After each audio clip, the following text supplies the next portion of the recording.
1999ஆம் ஆண்டு பாகிஸ்தான் இராணுவத்திற்கும் இந்திய இராணுவத்திற்கும் கார்கில் பகுதியில் நடைபெற்ற போரில் இந்திய இராணுவம் வெற்றி பெற்றதைத் தொடர்ந்து 26ஆம் ஆண்டு வெற்றி தினத்தை முன்னிட்டு போரில் உயிர் நீத்தவர்களுக்கு மரியாதை செலுத்தும் வகையில் நீலமலை முன்னாள் இராணுவ வீரர்கள் நலசங்கம் சார்பாக ஏடிசி சதுக்கத்தில் அஞ்சலி மற்றும் விழிப்புணர்வு நிகழ்ச்சி நடைபெற்றது.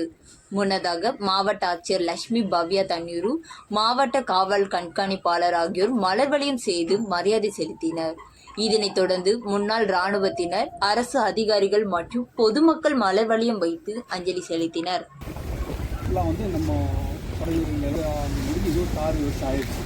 அதனால் வந்து இது ஒரு பப்ளிக்கில் ஒரு அவேர்னஸ்க்காக என்ன செய்யணும்